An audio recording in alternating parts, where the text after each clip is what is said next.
I want to start today by asking you to visualize something with me. Picture a library. Okay. But not, your local library with the fluorescent lights and the self-checkout. No, I want you to picture something ancient. The Vatican archives, maybe? Yeah. Or a hidden chamber buried for millennia under the Egyptian sands. I think I know where you're going with this. You're setting the stage, tapping into that Indiana Jones part of the brain. I am. I absolutely am. Because as soon as I say the word Gnosticism or maybe the Nag Hammadi library, the mind just...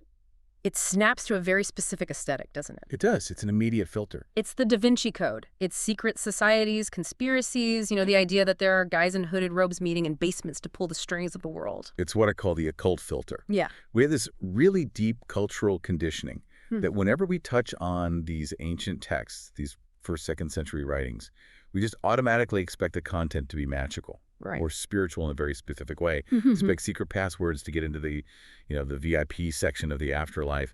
Exactly. And I'll be the first to admit, when I saw the topic for this deep dive, I put on my X-Files hat. I really did. I was all set to talk about, I don't know, ancient aliens, lost heresies, forbidden knowledge. The good stuff. The good stuff. But then I opened the research packet you sent over, and I have to say, I was genuinely confused. I actually checked the file name because I thought I had opened the wrong folder. Confused in what way? Well, I'm looking at the bibliography, right? And I'm not seeing the history of magic or the secret teachings of all ages. Wow. I'm seeing papers on predictive processing in the human cortex. I'm seeing citations for systems theory, cybernetics, developmental psychology, and even artificial intelligence. Yeah. I mean, seriously, did you mix up the files for this deep dive with, like, an MIT course syllabus? I did not. And that disconnect you felt, that moment of, wait, these two things don't belong together. Yeah. That is the entire point of what we're doing today. That friction, that confusion, that's where the insight lives. So explain this to me. Lay out the central thesis. Why are we using cognitive architecture papers to talk about a mystical movement from the 1st century? Because the core argument here, and it is a bold one, I'll grant you, is what the researchers are calling systems archaeology. Systems archaeology. The idea is that Gnosticism wasn't really a religion in the modern sense. It wasn't about faith or dogma or worship in the way we think of, say, the Catholic Church or even Buddhism. Okay, so if it's not a religion, what is it? It was a protoscience. It was an attempt to reverse engineer the human mind. A protoscience? Yeah. That's a big claim. You're putting it in the same category as alchemy or astrology. That is the perfect analogy. Let's run with that. Think about alchemy for a second. When an alchemist in the Middle Ages draws a picture of a green lion eating the sun, what are they actually doing? Well, they're not just doodling. My understanding is they're trying to describe a chemical reaction, like an acid dissolving gold. Precisely. Aqua regia dissolving gold. But they didn't have the language of modern chemistry. They didn't have a periodic table. The word acid didn't exist in that context. They couldn't say, O for gold, atomic number 79. So they had to use the language they had. The only language available for complex processes. Myth and symbol, the green lion, the dragon devouring its tail, the king and queen in a chemical wedding. Today, we look back and we know that alchemy was just chemistry wearing a Halloween costume. Right. So the mission of a modern chemist looking at alchemical texts is to strip away the dragon to find the chemical formula underneath. Exactly. Now, just apply that exact same logic to Gnosticism. The argument here is that the Gnostics were the alchemists of the psyche. They were attempting to map the cognitive architecture of human consciousness. How we think, how the ego forms. How the ego forms, why we experience anxiety, how our perception of reality is constructed. They were tackling all the big questions of cognitive science, but they were doing it 2,000 years before the invention of the fMRI. So when their texts talk about a demon or an archon, they're not talking about a little red guy with a pitchfork sitting on your shoulder. No, they are talking about what a software engineer today would call a subroutine. They're talking about autonomous defense mechanisms in our psychological operating system. So the mission for this deep dive is to do for Gnosticism what modern science did for alchemy. That's it. We're going to try to strip off the robes, blow out the incense, and see if we can read the technical manual for the human mind that has been hiding in plain sight in these texts for 2 millennia. It's a fascinating premise. I'm in. But before we can even start to look at the map of the mind, and believe me, I really want to get to the demons as subroutines part, because that sounds incredibly relevant to my daily stress levels. For all of us. For all of us. But first, we have to establish the rules of engagement. the sources, the papers you sent, they all hinge on a term that, frankly, gave me a bit of a headache. I know the one you mean. Recursive structural isomorphism.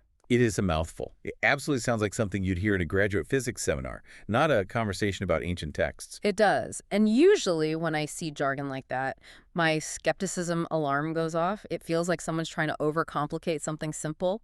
But the notes insist that we absolutely cannot understand this topic without it. So we have to do the work.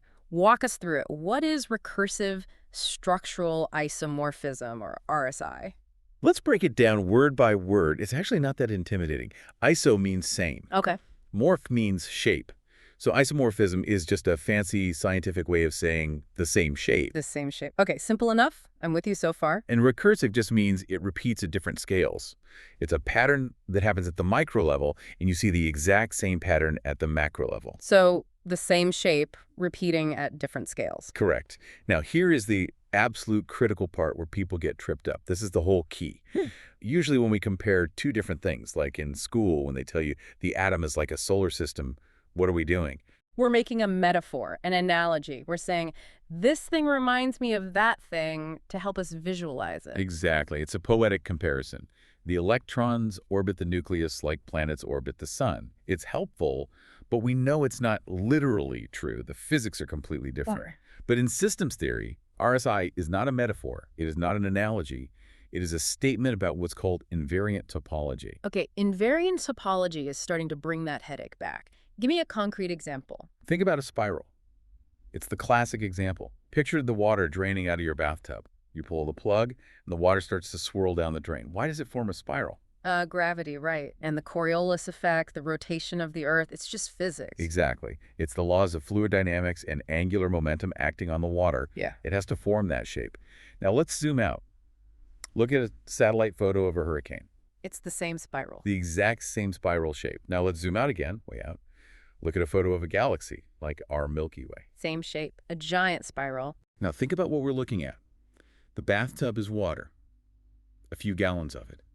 The hurricane is air and water vapor, hundreds of miles across. The galaxy is billions of stars and gas and plasma, 100,000 light years across. Completely different materials, completely different scales, incomprehensibly different scales. And yet, the structure, the mathematical laws that are organizing those materials, is functionally identical. That is RSI. The same organizing principle, the same shape, is manifesting in different media across different scales. So you're saying if I understand the fundamental math of the bathtub drain, I structurally understand the formation of a galaxy. Structurally, yes. You are looking at the same machine, the same process, just instantiated in different hardware. Okay, that's a powerful idea. So how does this apply to Gnosticism? This is the Rosetta Stone for the whole deep dive. The researchers argue that the cosmology of the Gnostics, their story about how the universe was created, is an RSI of human psychology. So the story of the universe's creation Is also the story of a child's mind being created. Whoa, okay, so when they tell a myth about the divine realm breaking apart. They are actually, and perhaps unconsciously, describing the infant's mind breaking apart into subject and object. The unified field of consciousness differentiating into me and not me. We are not looking at two different things, a myth and a psychological process. We're looking at the same machine, the architecture of consciousness, described in two different coordinate systems. Coordinate system A is myth and symbol. Eons, archons, a blind creator god. And coordinate system B is modern science, neuroscience, developmental psychology, systems theory. And our job today is to be the translation layer, to see if the shapes match. To see if the topology is invariant. And once you start seeing the world through this lens, you can't unsee it. You start recognizing the same patterns in artificial intelligence and how corporations are structured and how biological cells divide. It's everywhere. It's turtles all the way down. It really is. All right, we have our lens, an incredibly powerful one. Now we need our vocabulary. If we're going to translate this lost language, we need a dictionary. And we have to start with the word that gives the whole movement its name, gnosis. A very loaded word. Extremely loaded. I mean, if you go to a dinner party today and say, I have gnosis, you're going to get some strange looks. You'll sound like a cult leader. Exactly. It implies this secret, special, elitist knowledge. I know something you don't, and it makes me better than you. Which is deeply ironic, because in its original context, in the 1st and 2nd centuries, Gnosis wasn't some mystical buzzword. It was a technical term. It was part of the philosophical vocabulary used by Plato, Aristotle, the Stoics. So it was just part of the common intellectual language of the time. Yes, it described a specific cognitive function. It wasn't about divine knowledge being zapped into your head from the heavens. To really understand it, you have to contrast it with its sibling term, noesis. Noesis, which honestly sounds a lot like noise, and that's what my brain feels like half the time, so that's a good start. That's actually a fantastic mnemonic. Noesis, or the noetic, refers to the act of intellection, deliberate thinking, conscious processing. It's your brain crunching the numbers, running the calculations. It's high energy, high effort. So give me an example. If I'm trying to assemble a piece of IKEA furniture, Perfect. and I'm staring at the instructions, the little pictograms, and I'm saying, okay, screw A goes into slot B, but wait, this board is upside down. Where is the Allen wrench? Is that whole internal monologue noesis? That is pure noesis. It is high friction. It requires conscious energy. You are actively simulating the outcome in your head before you act. In modern psychology, this maps almost perfectly to what Daniel Kahneman calls System 2 thinking. It's the grind. It's the slow, deliberate, logical part of you. It's the part of thinking that feels like work. Yes, exactly. Now, gnosis is the opposite state. Gnosis refers to direct apprehension, integrated cognition. It's the moment when the processing stops because the integration is complete. It's the flow state. It is the flow state. The sources use the classic bike analogy. When you first learn to ride a bike, you are in deep noesis. Push the left pedal, lean right, don't look at the ground, keep my balance. It's a clumsy, conscious, step-by-step process. And you fall over a lot. You fall over a lot. But then after enough practice, something clicks. You stop thinking about it. Yeah. You just ride. You become one with the bike. You're not thinking about riding. You are riding. The knowledge has moved from your head into your body. The interface disappears. That is gnosis. It is the collapse of the perceived distance between the knower and the known. The system moves from processing about a thing to embodied knowing of the thing. Okay, let's try another one. Learning a language. An even better example. When you first learn, say, Spanish, you are in total noesis. You are translating every single word in your head. Someone says, ¿Cómo estás? And your brain goes, okay, ¿Cómo means how. Estas means are you. They're asking how I am. It's slow, it's clunky. And you sound like a robot when you reply. But then, if you immerse yourself in it, you practice enough, a threshold is crossed. Someone asks you a question, and you don't translate it anymore. You just understand it. You answer without consulting the dictionary in your head. You're not thinking about Spanish anymore. You're thinking in Spanish. That is gnosis. So the Gnostics weren't saying, we have a secret password to heaven. They were making a claim about cognitive states. They were saying, most of humanity is stuck in noesis, stuck in the grind of analyzing the world through rigid concepts and secondhand knowledge. The goal is to move to gnosis, to directly apprehend and experience reality as a living integrated system. That reframes it completely. It makes it sound practical, almost like a form of mental optimization. It is cognitive optimization. Yeah. And they had a whole vocabulary for the machinery involved. The word psyche, which we usually translate as soul, for them, it maps much better to what we would call the cognitive architecture or the self system, The whole operating system. the whole OS. Then there's nous, often translated as spirit. Structurally, this is the predictive model. It's the interface with reality, the I, that constantly updates your map of the world. Okay, and the last big one, logos, the word. Logos is structure or symbolic code. It's the underlying grammar of reality, the principles of organization.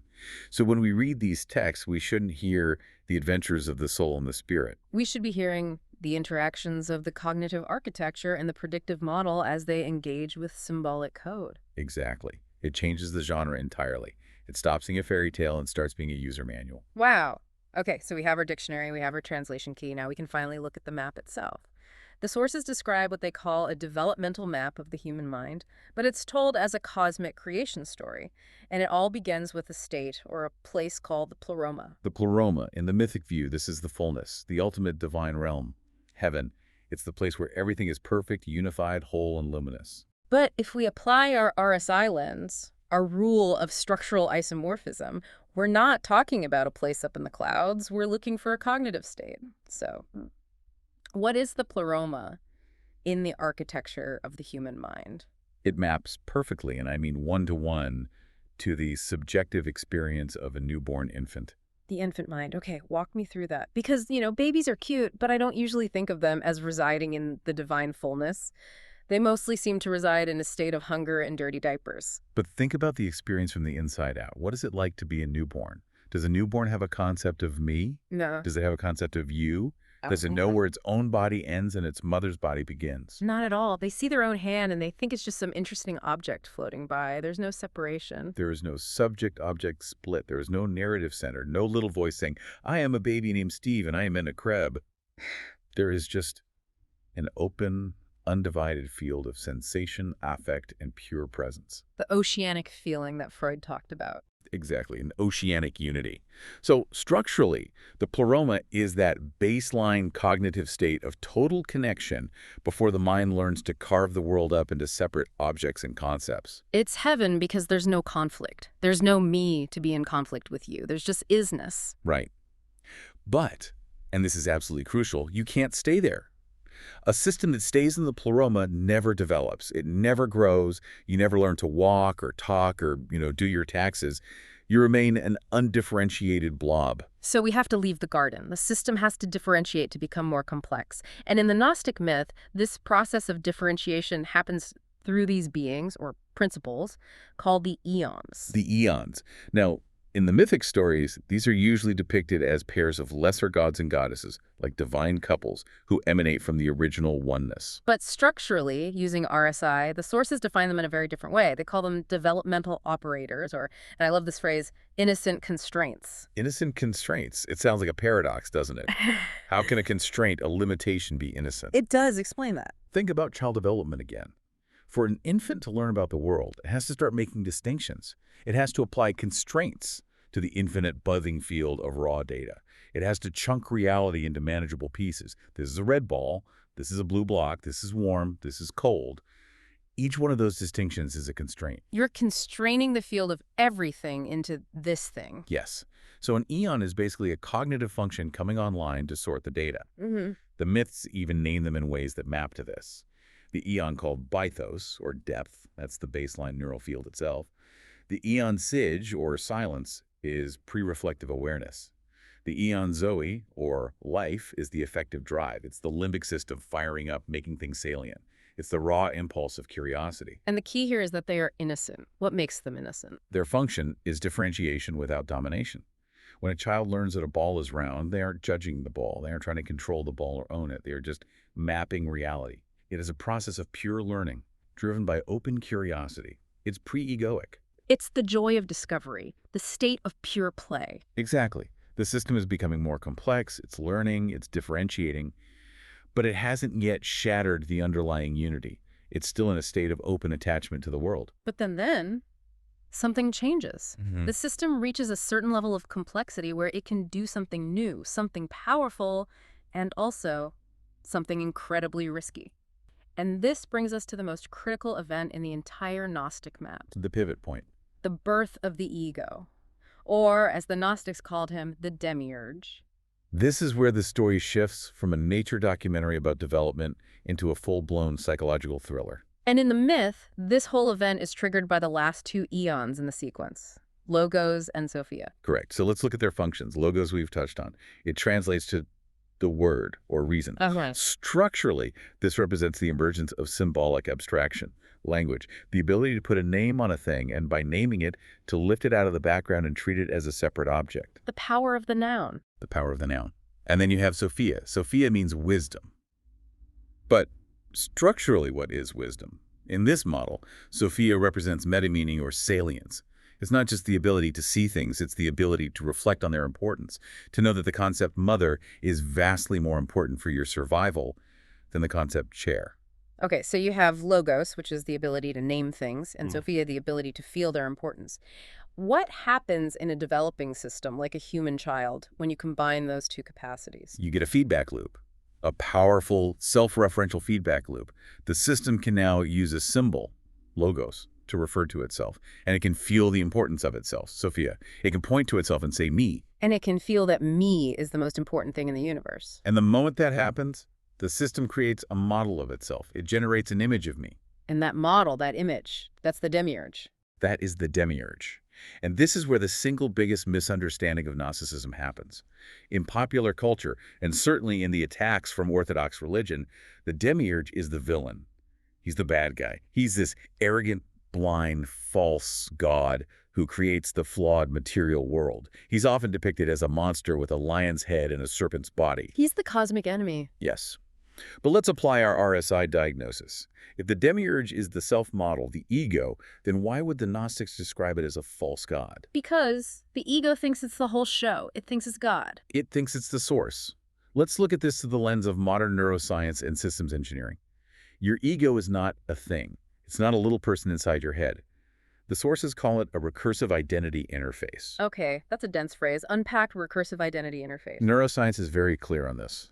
There is no little man or homunculus sitting in a command chair in your brain, watching your eye feeds on a TV screen and pulling levers. The Cartesian theater. The Cartesian theater is a myth. The brain is a massive, decentralized, parallel processing network. It's a swarm of billions of neurons firing. A hive mind. But a hive mind is chaotic and hard to manage. It's not good for making quick, decisive actions in the world. Exactly. So to solve this problem, the brain evolves an incredibly clever feature. It creates a user interface to summarize all that insane complexity. It generates a simplified avatar, a character called me, to represent the whole system. So the ego is like the icon on your computer desktop that represents a really complex program. You click the icon, you don't need to know the millions of lines of code behind it. That's a perfect analogy. The ego is a dashboard. It's a simulation generated by the brain to help stabilize its predictions about the world and ensure the survival of the organism. It's a tool. But, and this is the tragic flaw of the human condition according to the Gnostics, the dashboard thinks it's the driver. The icon thinks it's the computer. The dashboard thinks it's the car. That is such a clear way to put it. The Gnostic texts quote the demiurge's famous arrogant declaration. He looks around and says, "I'm God, and there is no other God but me." What is that structurally? Structurally, that is the ego, the conscious narrating part of your mind saying, I am the author of my thoughts. I am the master of my destiny. I am the source of consciousness in this body. But it's not. It's just a tiny processing unit, a spotlight, floating on top of this vast, dark, unconscious ocean, the pleroma, that it can't even see. It is structurally blind to its own source. The ego, by its very nature, cannot perceive the unconscious field that generates it. So it makes the only logical conclusion from its limited point of view. It must have created itself. It must be the ultimate source. It must be God. The notes compare this to a specific failure mode in AI, right? Yes, a perfect RSI parallel. It's called a hallucination, or model collapse. Imagine you train an incredibly complex AI to manage a global logistics network. Its job is to optimize everything. It gets so complex that it creates a model of itself to predict its own behavior. And eventually it might conclude that the network exists because of its model. It might start to think, I am the network. It forgets that human engineers built it. It forgets that it runs on electricity from power plants. It thinks it's the source of its own power. That is the demiurge. The ego sits on top of this massive, life-giving depth of the unconscious mind. But because it functions like a spotlight, it can only see what it illuminates. It assumes the darkness beyond its beam simply doesn't exist. So when the ego says, I decided to be angry about that, or I just had a brilliant idea, it's taking credit for processes that bubbled up from a depth it can't access. Did you, the conscious narrator in your head, actually decide to have that brilliant idea? Or did it just pop into your awareness, fully formed, while you were in the shower? It almost always just pops in. But the ego's job is to create a coherent narrative, so it immediately stamps the idea with copyright, me. That is the blind arrogance of the demiurge. I am the author. I am the creator. There's a powerful analogy the sources use here that I found really haunting, the clay statue. Yes. In the myth, the demiurge, wanting to imitate the true divine realm, shapes a body out of clay out of matter and breathes a borrowed spark of life into it. So structurally, what is the clay statue? The clay statue is your fixed identity, your self-concept. The story of me. The story of me. I'm a podcast host. I'm a smart person. I'm a Republican. I'm an anxious person. I'm not good at math. We build this rigid, static sculpture of who we think we are. That is the clay. And the demiurge, the ego, animates this statue with borrowed breath. It siphons off vitality from the living, dynamic underlying system to keep this static image of ourselves propped up. So in this view, the process of what we call adulthood is basically moving into and becoming trapped inside a simulation of yourself. You're living inside the clay statue. That is the prison the Gnostics were talking about. It's not a literal material world created by a demon. It's the mental prison of a rigid self-concept. And here's the problem with living inside a statue made of clay. Yeah. Clay is brittle. It's fragile. It can break. And because it's brittle, it must be defended at all costs. It's constantly terrified of being shattered. If my identity is just this fragile clay statue, I need bodyguards. I need an army. And this leads us directly to the next layer of the psychic architecture. The bodyguards, the army of the ego.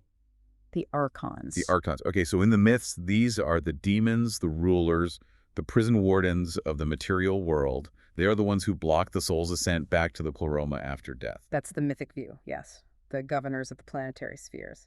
But structurally, if we translate it through RSI, the sources define archons as defensive constraints or preservation algorithms. Okay, preservation algorithms. How is that different from eons we discussed earlier, which you called innocent constraints? The origin point is the key difference. Remember, eons emanate from the pleroma, from the original unified field. They are operators of growth, of differentiation, of learning. They're driven by curiosity. Openness. Openness. Archons, on the other hand, are generated by the demiurge, by the ego. They're not operators of growth, they're operators of stasis. Their entire function is to preserve the clay statue. They are driven by fear and the need for control. So give me some concrete examples. What does an archon look like in my daily life? Because I don't see a lot of seven-headed dragons flying around my office. You see them every single day, every time you get stressed or anxious.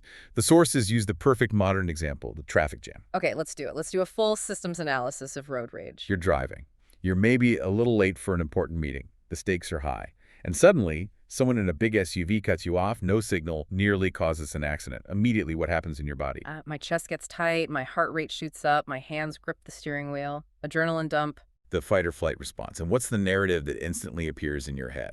That jerk! Who does he think he is? He has no respect. He disrespected me. He could have killed me, all of that. He disrespected me. Pause on that. That whole package, the physiological stress response, coupled with that specific narrative personal offense, that is an archon firing. It is a pre-programmed algorithm designed to defend the ego's definition of reality, to defend the clay statue. Wait, so the archon isn't a little demon sitting on my shoulder whispering angry thoughts. The archon is the cortisol spike and the story that goes with it. It's the entire loop. It is the psychosomatic circuit. It's the combination of the chemical rush and the narrative structure. I am an important person whose time is valuable, and he is a bad person who violated the rules. The Gnostic texts even gave them names that map to these functions. The chief archon is often named Yaldabaoth, which can be translated as the false author. The false author. That's the narrative voice in my head. The one taking credit for the anger, justifying it, spinning the story. Exactly. It's the narrator of the ego's movie. And then there's another one you mentioned, Sabaoth. Sabaoth, the archon of law. Structurally, this is the moral superego, the inner critic. It is the archon that screams at you when you break a social rule or make a mistake. Oh, I know that guy intimately. That's the voice that wakes me up at 3 a.m. to remind me of something embarrassing I said at a party 5 years ago. Yes, that feeling, the cringe attack. Think about what a cringe attack feels like. It's a visceral, painful, full-body contraction. Why do we feel it? Because we have violated a perceived social law. Sabaoth is the preservation algorithm that says, warning, you have strayed from the acceptable social script. This is dangerous for the survival of the clay statue. Return to the script immediately. It uses shame as its enforcement mechanism. So if we were to put it simply, eons are driven by curiosity. Archons are driven by anxiety. Curiosity versus control. Growth versus stasis. That is the fundamental war within the psyche. And this is where RSI becomes so powerful, because this isn't just a map of the mind. We can see this exact same structure in other systems. Everywhere. Let's run the check. Look at a corporation. Yeah. What are the eons of a company? The R&D department, our creative teams, the people tasked with experimenting, trying new things, exploring new markets, the growth engine. And what are the archons? The legal department, the compliance department, human resources maybe. Their job isn't to innovate, it's to prevent risk. Their function is to say, no, that's too dangerous, no, that violates policy. Their job is to preserve the existing structure, to maintain stasis. And what happens to a company when the archons, the legal and compliance departments, gain total control over the culture? Innovation dies. The company becomes a rigid, risk-averse bureaucracy. It becomes a clay statue. It might survive for a while on its past successes, but it's no longer alive. It's not growing. It's the exact same topology. Eons, growth operators versus archons, preservation operators. You can see it in politics, too. The spirit of a nation's founding versus its entrenched legal code. It's the same dynamic tension. This brings up a really big and difficult question, though. If the demiurge is just our ego, and the archons are just our psychological defense mechanisms, why do we have this deep cultural association between Gnosticism and the idea of evil? Why is the demiurge so often equated with Satan, the devil? This is section 5 in the notes, the semantic capture. And this is a fascinating piece of intellectual and spiritual history. The sources present a kind of forensic analysis, arguing that the identification of the Gnostic demiurge with the Judeo-Christian concept of the devil was a later corruption of the system. A corruption? How so? They call it a semantic capture. Imagine these later religions, which were highly dualistic, very binary in their thinking, coming into contact with the Gnostic system. They had a very simple framework. There was a good God in heaven and an evil devil who's the enemy. Good versus evil, light versus dark. A simple binary operating system. Very simple. And they encounter this complex Gnostic psychological map. They look at the character of the demiurge, and what do they see? They see a creator figure who is described as blind, arrogant, flawed, and controlling. And they say, oh, we have a box for that. That's the bad guy. Exactly. They projected their binary moral framework onto what was originally a functional diagnostic framework. They took a diagnostic tool, the demiurge is a limited blind processing unit, and turned it into a moral scapegoat. The demiurge is the ultimate external enemy. That is a monumental shift in perspective, and it has huge consequences. If you think the demiurge is the devil, your goal is to destroy it. You declare war on it. Right. And that leads to what the Gnostics would have seen as a catastrophic error.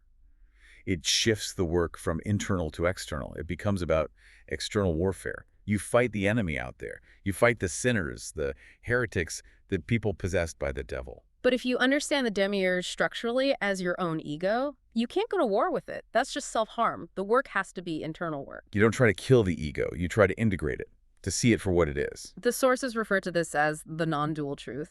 The ego isn't evil. It's just a tool that doesn't know it's a tool. It's a map that mistakes itself for the territory.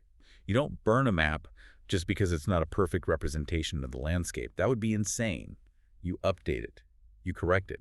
You recalibrate it based on new information from the territory itself. Okay, this is all making a terrifying amount of sense. So we've rebuilt the dictionary, we've laid out the developmental map of the mind, and we've diagnosed the fundamental glitch in the ego's operating system.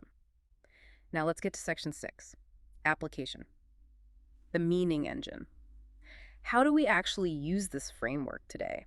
Because I don't just want to have an interesting intellectual model of my archons. I want to be able to deal with them when they show up in traffic. The first and most powerful application is what we touched on right at the beginning of this deep dive. Yeah. It heals the split between science and meaning. Right. The choice we're always told we have to make. You can either be a science person and you believe the world is just neurons and chemicals and quarks, and it's fundamentally cold and mechanical and meaningless. The materialist view. Or you can be a spiritual person and you believe in souls and purpose and destiny. But to do that, you kind of have to ignore a lot of physics and biology. You have to take things on faith. This framework, recursive structural isomorphism, says that is a false choice. It's a false dichotomy. Because if a pattern, a structure, reliably appears in hard neuroscience and in ancient mythology and in systems engineering and in AI development, then it is very likely an invariant truth about the nature of reality. It's a feature of the system that is true at every layer of description. Turtles all the way up and all the way down. The same fundamental architecture, a system emerges, regulates, breaks down under stress, and reintegrates at a higher level of complexity. That same pattern describes how a single neuron learns, how the human psyche develops through life's challenges in the hero's journey, and how entire civilizations rise and fall. It suggests reality might be a single recursive system learning about itself at different scales. That makes the world feel deeply connected, not in a vague woo-woo, we are all one kind of way, but in a precise engineering structural way. It feels solid. It gives structural legitimacy to your subjective experience. Your anxiety isn't just a random chemical misfiring in your brain. It's an archontic defense mechanism functioning exactly as it was designed to. That moment of effortless flow you feel when you're deep in your work isn't just a lucky brain state. It's a temporary functional return to the integrated state of the pleroma. It gives you a language that is both scientifically precise and deeply meaningful. So let's make it practical. The outline has a section called Recognizing the Glitch. Let's walk through it. Let's move beyond the traffic jam. Let's use an even more common modern archon trigger, scrolling through social media. Perfect. An archon factory. So I'm on my phone, I'm scrolling their Instagram, I see a photo from someone I knew in high school. They're on a beautiful beach, they look fitter than me, their kids look happier than mine, they're clearly richer than me.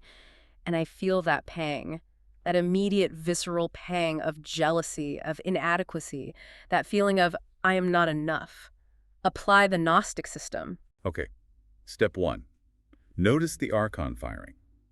The first move is always to shift from being the experience to observing the experience. So instead of just being jealous, you take a mental step back and you label it. You say to yourself, interesting. The social comparison algorithm has just been triggered. The Saboth Law program is running a script about my social status. Okay. I name the routine. I see it as a mechanism, not as me. This is a defense mechanism running. What's next? Step 2. Recognize the demiurge. Ask the question, what is this mechanism trying to defend? And the answer will be clear. It's defending the clay statue. It's defending the ego's constructed identity of me as a successful, competent, high-status person. That image, that statue, has been threatened by the data from the Instagram post, so the bodyguards, the archons, are firing off their warning flares of painful emotion. And step 3, what's the final move? Disidentify. This is the crucial, liberating move. You see the archon firing, you see the clay statue it's defending, and then you realize from a deeper place. That mechanism is running within my awareness. But it is not the awareness itself. I am the observer, not the machine. I am not the clay statue. I am the awareness in which the statue appears. I am the breath, not the clay. You are the context, not the content. And the instant you make that shift, the magic happens. The emotional loop breaks. The cortisol starts to drop. The narrative about your inadequacy collapses because you see it for what it is. Just a story. You realize the vacation picture is just a collection of colored pixels on a screen. It has no inherent power over the real you, the observing awareness. It sounds a lot like mindfulness meditation, but with a much more detailed blueprint. It is mindfulness, but with a structural map of what you are being mindful of. It's the difference between being lost in a forest and being lost in a forest with a topographical map.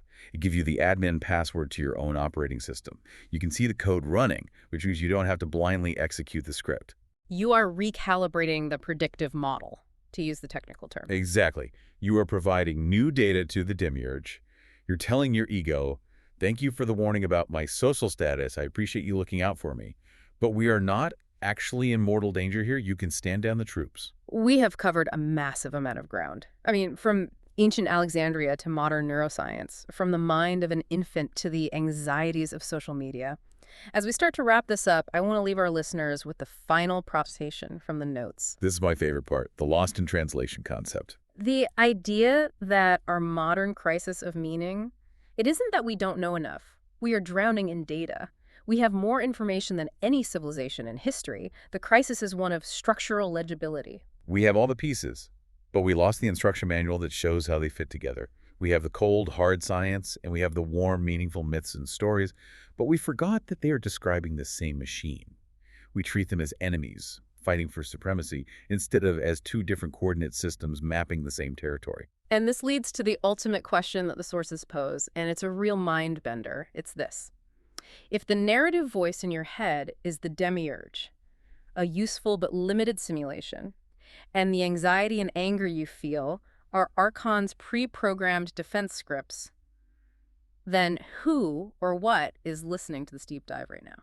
Who is the one observing the manager? If your thoughts and feelings are just processes happening on the screen, who is the screen? That really messes with your sense of self if you sit with it for a moment. It's supposed to.